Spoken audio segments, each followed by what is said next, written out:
Tell me about that studio session with Jay-Z before he left to Japan. That he was, you know how I knew that, right? The My Way record. That he didn't want to record the song until you got there. The My Way record. That was dope. Yeah. Because at that time, I was also working on the side, hoisting milk down into like in the delis in the hood. So one day I'm down there, I'm hoisting the milk, and then I get a text. This is when the two-way pages was out. Okay. A lot of y'all young niggas don't know shit about that. But we had the two-way pages. So I get a page, come to the studio, Baseline Studios, SC. What the fuck is SC? So then I get a call, yo, did you get a text? I'm like, yeah, I got a text from some SC. He's like, nigga, SC, Sean Carter. I'm like, oh. So I had to tell my boy Ro, shout out to my man Ro, I had to have him go and hoist the milk by himself for the rest of that day. I was gone.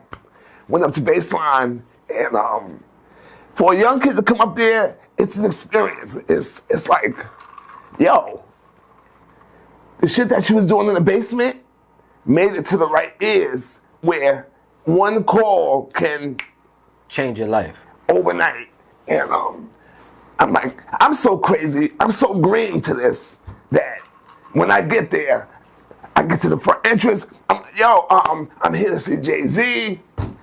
These niggas is looking at me like, are you crazy? Police. Big ass sumo nigga. Oh shit. Big ass sumo nigga come around the corner. He grabbed me like he ready to throw me somewhere crazy.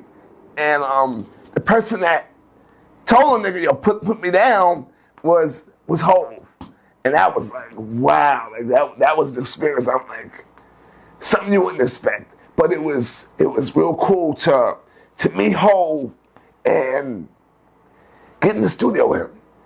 I think today a lot of new producers, they don't really work with the artists like how we used to. Nice. Like a lot of those artists that I've mentioned, I work with them. I've been in the studio with them. So passing CDs is cool, but to be able to work with them is just so much better. To be in the studio with Hov while he records, and that shit was an experience out of my mind. And literally, not long after that, you hear the record. Like, wow, this is crazy. It was, it was humbling because my goal was never to like, my goal was never really to like be the biggest producer. I just want to be my work to be heard and be respected. Like, that's your gift from God. And if nothing else, if only I loved it. As long as I'm happy with it, I'm good. But it's a blessing extra when other people can hear the vision that you have for that beat and be like, yo, I want to make that, And I want him here while I record it. He had to fly out to Japan. Yeah, he had to go, and it's crazy because in the record he said that shit. I didn't even realize it until I heard him say, yo, they waiting for me in Japan like I'm a Beatle. And I was like, Guru, and I listened back, I said, yo, you're right. He literally had to leave that night for Japan. And that was dope because Hov didn't have to do that. He could have recorded the record and just sent it to me. Said, look, nigga, I did this. Be happy, you know what I mean? But for him to want me to be there was humbling.